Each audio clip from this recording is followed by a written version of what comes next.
Everybody Googles everything, especially potential customers or employers, and a business or personal online reputation can make or break you. If negative search results or reviews are impacting you, Webamax is here to help. Our proven process restores your online reputation quickly and effectively, and it matters. Don't let negative results control your narrative. Visit GoWebamax.com and fill out a brief confidential form to see how we can help. Remember, if you aren't paying attention to your online reputation, someone else is. GoWebamax.com. We took it all. We brought them to our land. An endless night, ember hot and icy cold. The rage of the earth. We made this curse. Carved it in the blood on our backs. We did not see. We could not, but she did. And in the end... What will I become? Senua's Saga. Hellblade 2.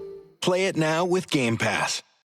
Think you know the Brooks Ghost? Think again. Introducing the all-new, better-than-ever Ghost 16. Now with nitrogen-infused cushioning for lightweight, supreme softness that feels good every step, every street, every single day. So go ahead, take your daily joyride in the all-new nitrogen-infused Ghost 16. It'll turn your everyday miles into everyday endorphins. Let's run there. Head to brooksrunning.com to learn more. This episode is supported by FX's Clipped, the scandalous story of the 2014 Clippers owner's racist remarks captured on tape and heard around the world. The series charts the tape's impact on a dysfunctional basketball organization striving to win against their reputation as the most cursed team in the league. Starring Lawrence Fishburne, Jackie Weaver, Cleopatra Coleman, and Ed O'Neill. FX's Clipped. Now streaming only on Hulu.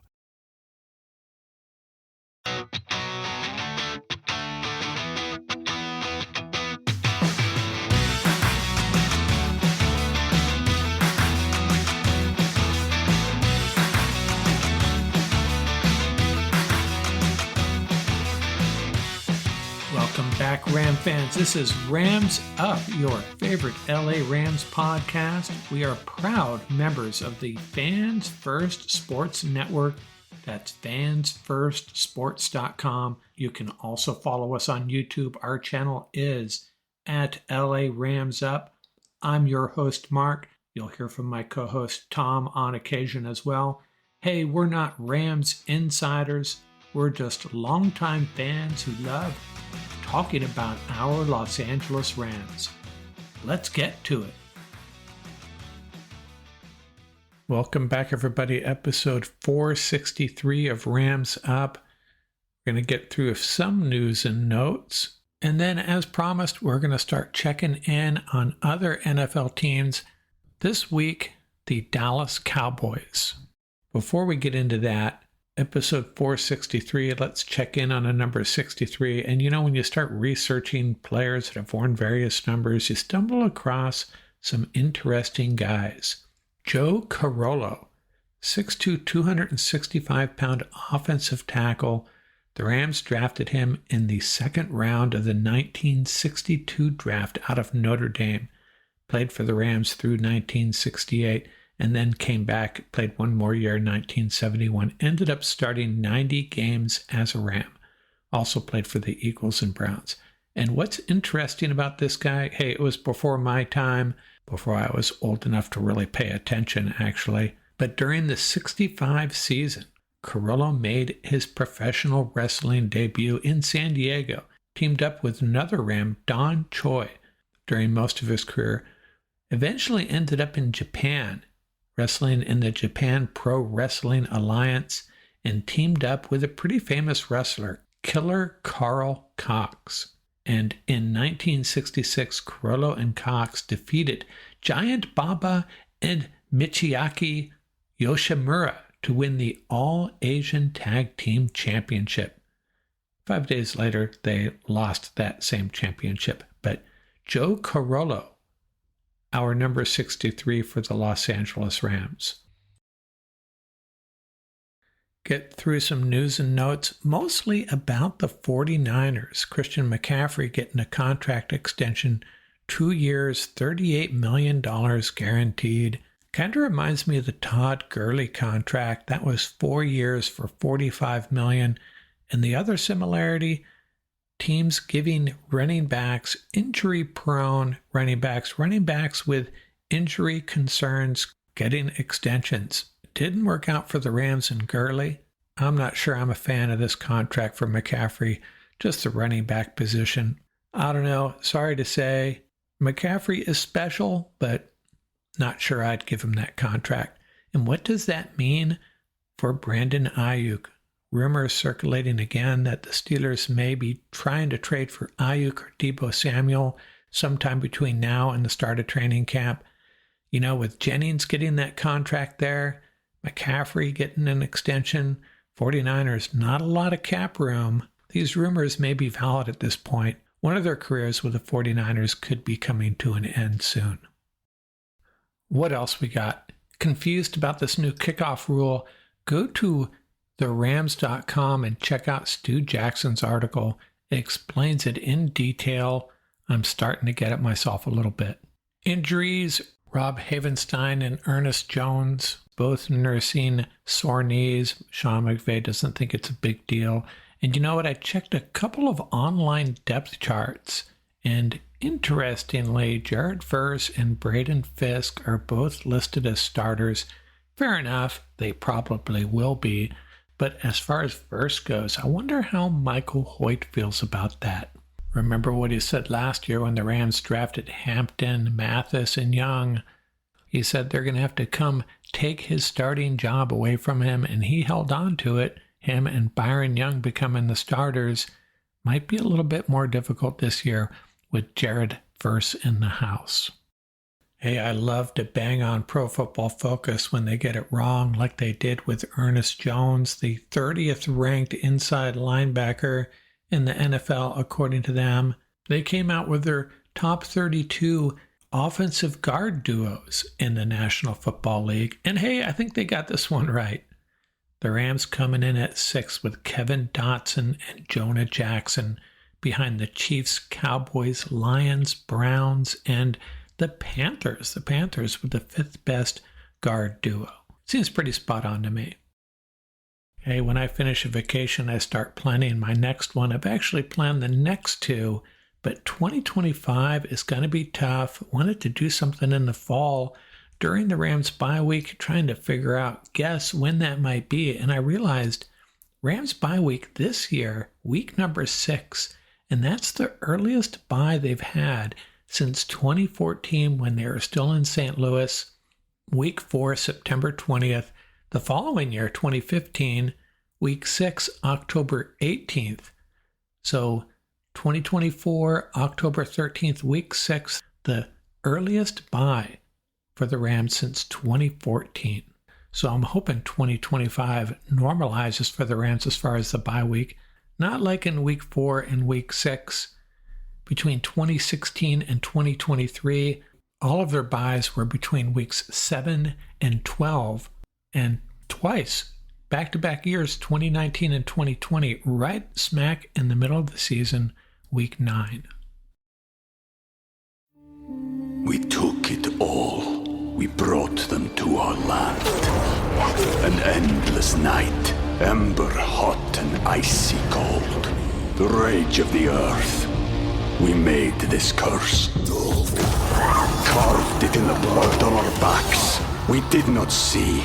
We could not, but she did. And in the end... What will I become? Senua's Saga. Hellblade 2. Play it now with Game Pass.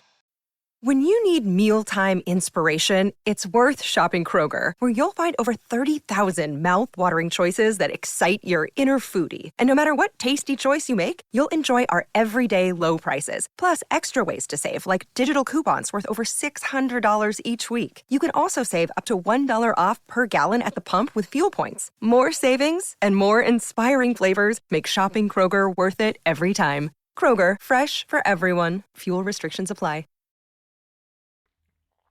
This is the perfect time of year to start checking in on some other NFL teams, and I'm going to focus on teams that are relevant from the Rams' perspective. We're going to start with the Dallas Cowboys. Now, the way I see the NFC East breaking out is it's going to be the Cowboys or the Eagles winning that division, but I think they're both going to be a little more beatable than they were in years past for a couple reasons. We'll get into that. The Giants, they should bounce back, getting a little bit healthy. I still don't think they're a contender, though. And the Commanders, I really love their quarterback. I think Sean McVay did, too, if you watched episode 2 of Behind the Grind. But I still think they have some work to do. It's going to be the Cowboys and the Eagles, which means if the Rams can't win the NFC West, they will be in a battle for one of these two teams for a wild card spot. So what have they done since last year? Well, they've signed Eric Kendricks, a linebacker out of UCLA, spent a bunch of time with the Vikings. Now remember, Kendricks was the guy that the 49ers were after. They also brought back running back Zeke Elliott, and they signed Royce Freeman, who was previously with the Rams, of course. They've lost quite a few guys, though. 2 key members of their offensive line, left tackle Tyron Smith, a potential future Hall of Famer, guard Tyler Biadasz. I don't know how to pronounce that. I'll pronounce it differently every time I say it. I'm not going to repeat it. They also lost running back Tony Pollard, edge rusher Dante Fowler, defensive tackles Jonathan Hankins and Neville Gallimore. Wide receiver Michael Gallup is gone as well. So some significant changes in Dallas for sure. I like the top end of their draft. Tackle Tyler Goyton. They're going to be asking a lot of him though. Edge rusher Marshawn Nealand, maybe more of a defensive end. Guard Cooper Beebe and linebacker Maurice Luafa out of Notre Dame. Kalen Carson, the cornerback out of Wake Forest as well. And the tight end Brevin Spanford did not get drafted. One of the best blocking tight ends in the draft, and the Cowboys were able to bring him in.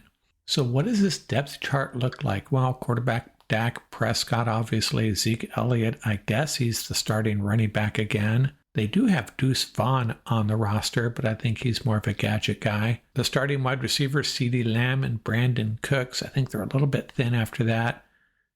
Tight ends, Jake Ferguson, Luke Schoonmaker, another great blocking tight end. They grabbed him in the 2023 draft. And then, of course, Brevin Spanford. Their offensive line is going to look something like this. Tyler Goyton at left tackle. Tyler Smith, the guard. He's a good one. Center Brock Hoffman. Right guard Zach Martin, another guy that could end up in the Hall of Fame. And right tackle Terrence Steele, Cooper Beebe. Could break into that starting lineup. We'll have to see. And that defense, not going to go through the whole depth chart, but this is a really good unit led by Micah Parsons, DeMarcus Lawrence, Malik Hooker, and then, of course, they added Nealand. And last year, they added defensive tackle Mazi Smith. Coach Mike McCarthy seems to be really impressed with this rookie class from 2024, saying it's the best he's ever had. So that's good news if you're a Cowboy fan. Last year, the Cowboys led the league in scoring 509 points, just shy of 30 points a game.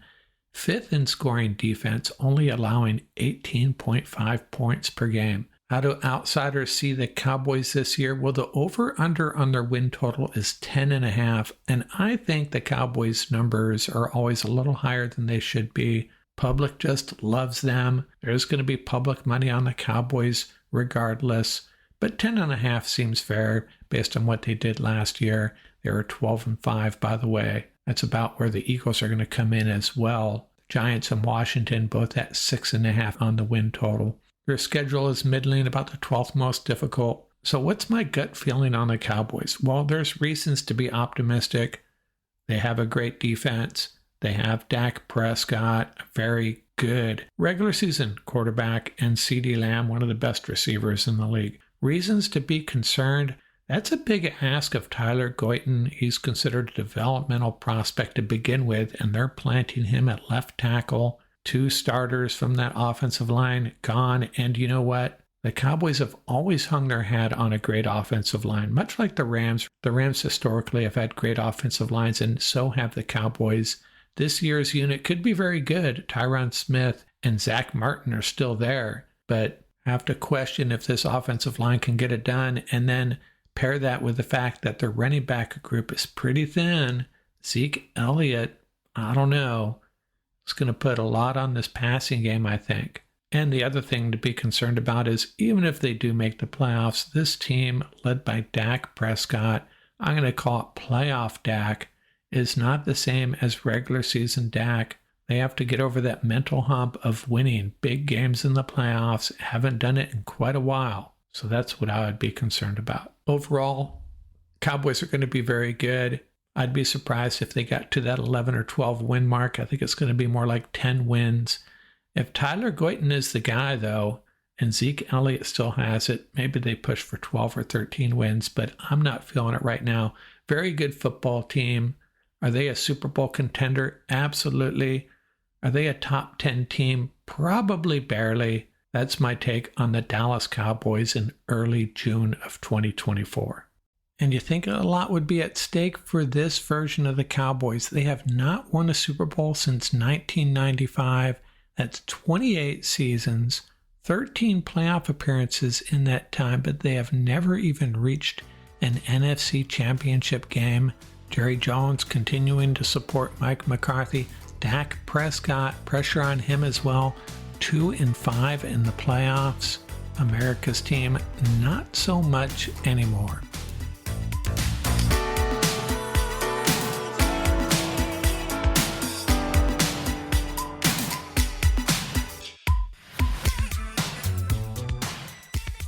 That's going to do it for this episode. Remember, you can reach us at ramsuppodcast@gmail.com. And don't forget about our YouTube channel. Our handle is at laramsup.com. Till next time, keep the horns up, stay safe, and have fun out there.